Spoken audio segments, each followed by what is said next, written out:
Becker, vous êtes le jardinier en chef du domaine de Saint-Germain, donc grâce à vous, on va pouvoir entrer dans un lieu où personne ne va d'habitude, à part vous, et faire les jardiniers.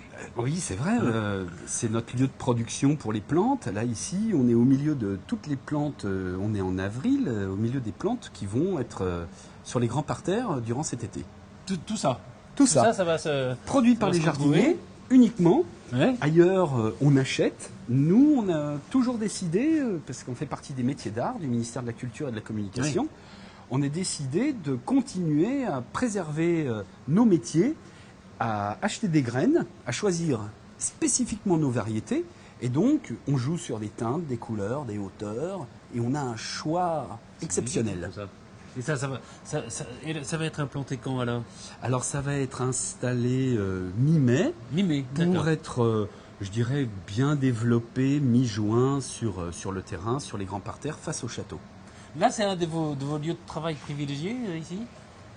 Alors, bah oui, quand même, Ouais. je dirais que c'est un peu le cœur de métier Le cœur de des métier. jardiniers. À part les arbres, là, voilà, ce sont les fleurs, c'est séduisant pour le public, c'est joli là, ici, voilà, on a de la verveine, on a Ouais. de l'impatience. Vous voyez, on essaie aussi de mélanger un petit peu de légumes d'une certaine façon, donc on a du fenouil, Ouais. ce qui apporte de la légèreté dans les floraisons, ce qui apporte aussi de la couleur, mais aussi une diversité.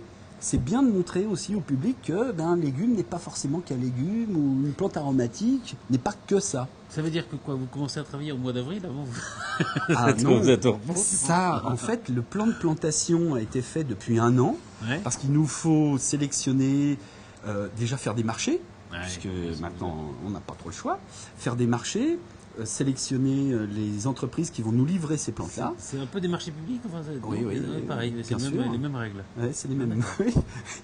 Même pour le vivant. Oui. Et bon, on a des périodes décalées, c'est pas toujours bien compris par l'administration. Voilà. Et donc, moi j'ai prévu ça il y a 1 an, et avec l'équipe des jardiniers, et on a mis ça en culture, voilà, c'est poussé. D'ici quelques mois, on installe ça directement sur le terrain. On va arracher nos tulipes que l'on peut voir en fleurs ici. On peut derrière regarder nous. ça parce que ça c'est formidable. Alors là vous faites des essais. C'est ça. Là, en fait, on a reproduit globalement la floraison que l'on a sur les grands parterres, Ouais. que l'on pourra voir On tout va à aller l'heure. y aller après, ouais. Mais ce qu'il y a, étant donné que c'est l'anniversaire de la naissance de le nôtre, je m'étais dit que ce serait intéressant d'avoir des plantes qui restituaient un petit peu l'idée des floraisons que l'on pouvait avoir. Il y a 400 ans. Voilà. On a de la fritillaire Ouais. impériale, c'est très joli, mais on l'oublie. D'accord, ça Elle, c'est pas elle est c'est arrivée intéressant, mais bon. bien plus tard. D'accord. C'est très joli, mais voilà. Ah oui, ça c'est plus vieux. Euh, C'est plus récent. je veux Donc, dire. à Saint-Germain, on a des allées très blanches, Ouais. très larges. Donc, j'ai voulu quelque chose d'un petit peu sombre. Autant que vous voyez, où il y a des journées comme ça, voilà, Journée un peu où il n'y a mitigée. pas Ouais, on a beaucoup de c'est lumière. la plus belle journée. Ça sort quand même assez bien pour les couleurs. Ouais. Donc, on a ici une tulipe un peu Ça, c'est une violette, tulipe, un peu oui, pourpre. Et ici, on a des tulipes flammées qui sont intéressantes parce que ça reprend les tulipes que l'on pouvait avoir au XVIIe. On n'en Donc, voit jamais des comme Voilà, ça. on en voit très rarement. C'est vrai que ça coûte peut-être un petit peu plus cher aussi. Et puis, c'est un petit peu plus compliqué de culture parfois. Et donc, ces tulipes ont été interdites en 1976 parce que on les obtenait à partir d'un virus qui attaquait les bulbes et qui faisait muter les plantes. Tiens. Donc, les Hollandais, qui détiennent la majorité des tulipes, productions de tulipes, ont dit stop, on arrête, on fixe ça. Donc, ce que l'on obtient est une culture homogène, mais ce que l'on avait, je dirais, du temps de Le Nôtre, Louis XIV, et puis surtout le Grand Condé à Chantilly, qui a des collections incroyables de tulipes, on avait des tulipes donc virosées, attaquées par un D'accord. virus, qui étaient flammées. Donc, c'est une Ah, tulipe c'est ça, c'est le virus qui les qui les change la transforme. couleur. D'accord. Donc, on a une tulipe rouge et elle est Oui, attaquée elle par a- ce virus. d'accord. Donc, elle change de couleur. Alors, incroyable. on a ce qu'on appelle ces flammes, comme Ouais. ça, sur le pétale, qui fait apparaître ce jaune où il y a l'absence de couleur. Ce qui est. Et ça valait cher, particulièrement- ça, Pardon, ça valait cher. Ah oui, ça valait très très cher, c'est-à-dire qu'il y a eu donc tout l'engouement de la tulipomania Et donc une tulipe pouvait se vendre à l'époque, je dirais, le prix d'un hôtel particulier, Non. Place des Vosges. C'est pas vrai. Si, et puis il y a des fortunes qui se sont faites et des fortunes qui ont Ils sont- disparu qui- suite ruines à cette spéculation. Ouais. Donc c'est là, alors ça c'est voilà, c'est des essais et puis après on va voir ça dans le Voilà. domaine après. Après, sur le terrain, bien, on a globalement 70-80 000 tulipes qui sont mises en place. Voilà, là, c'est une petite banquette, une petite plate-bande pour nous donner une idée, pour qu'on puisse voir évoluer les choses.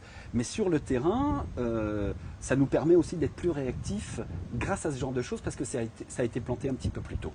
Ah bah, on va aller voir ça peut-être. Hein. Mais volontiers, oui, Ok. bien sûr.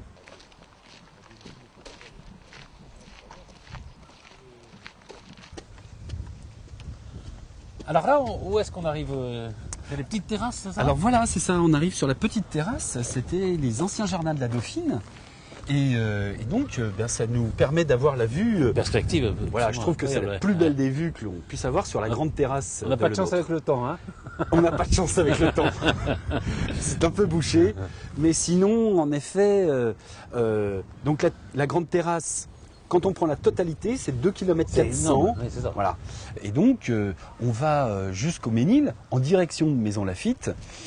Et surtout, ce qu'il y a de plaisant, je trouve, pour le promeneur, c'est qu'on a aux abords une forêt de 3500 hectares. Donc la terrasse est en appui sur le coteau, Ouais. avec 60 mètres de dénivelé au-dessus de la Seine. C'est ça, Et les 3500 hectares de forêt, je trouve que pour la région parisienne, enfin, c'est merveilleux, incroyable. fantastique. Il a fallu qu'ils se battent pour avoir ça, non? Oui, voilà, parce que en fait, Mansart souhaitait l'incurver légèrement, profiter Ouais. davantage du terrain, et le nôtre a dit non, pour que on ait une œuvre qui soit intéressante et qui perdure dans le temps, quelque chose de magistral, il faut une ligne droite.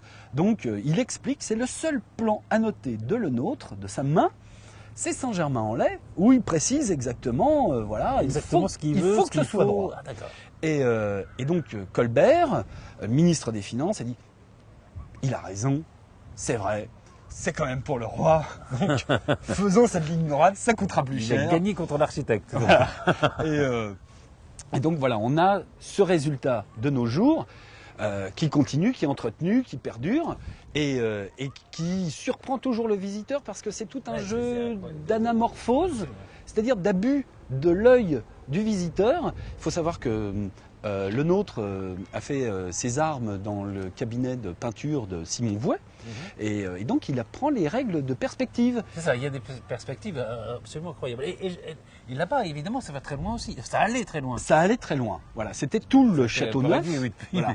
mais- Parce que Saint-Germain, en fait, c'est un site compliqué. L'urbanisme a beaucoup bouleversé le site, mais il y avait un château qui a été voulu par, on va dire globalement, Louis VI le Gros, C'est de ça. 1200. Et puis le château neuf, Le château neuf, c'est François Ier ouais. qui en demande la construction, c'est Henri IV qui en profite. Il y a des terrasses qui descendent jusqu'à la Seine. C'est le plus beau des jardins Renaissance en Europe, avec des automates hydrauliques, des jeux d'eau, des orgues déjà, d'eau. Tout ça, ça n'existe plus. Louis XIV demande à ce que l'on construise ce jardin sur le coteau, Sur le coteau, parce que les et on terrasses revient au étaient château évoluées. vieux. Voilà. Et voilà, exactement. Et on crée deux perspectives. Gilles, il y a un troisième lieu qu'il faut voir ici quand même. Oui, c'est ça. Là, on voit la perspective, Perspective, ouais. face au château neuf. Encore, on n'a pas de chance avec le temps. Voilà. Mais il y a la perspective face au château vieux, donc l'avenue des Loges, Ouais. qui perdure toujours. On y va? Très bien, oui. Allez.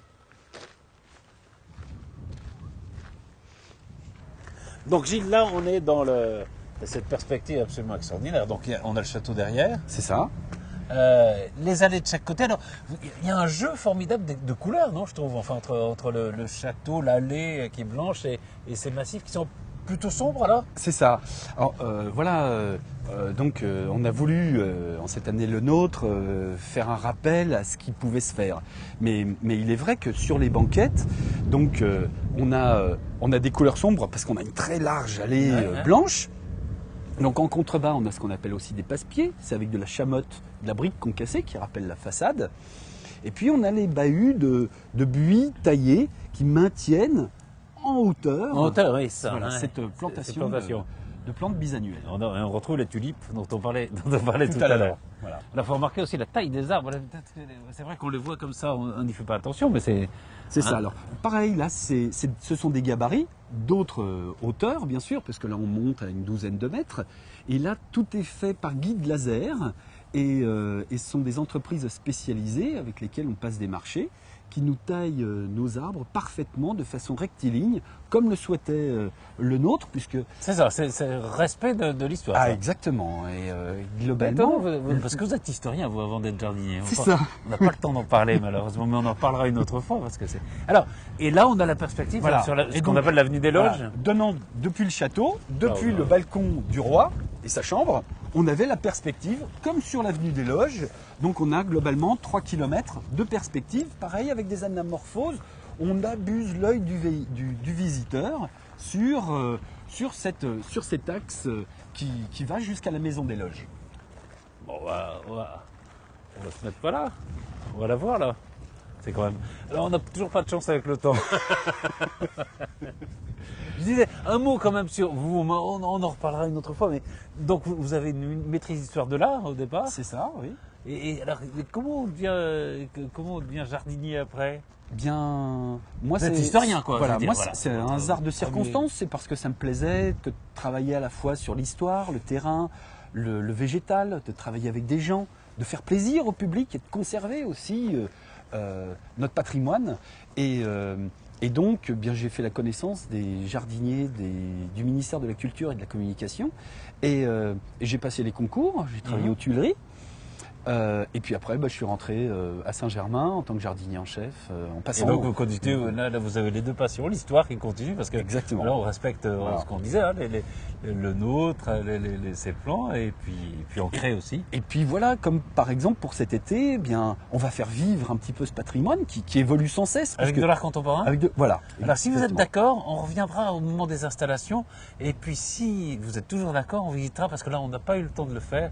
Je crois qu'il y a des ruches, C'est je crois ça. qu'il y a des vaches. Tout à fait. Grâce à vous. Voilà. Oui, oui. Enfin, vous nous Ah oui. montrerez tout ça la prochaine fois. Ah mais oui. Très intéressant. Merci infiniment. Ça. Je vous en prie.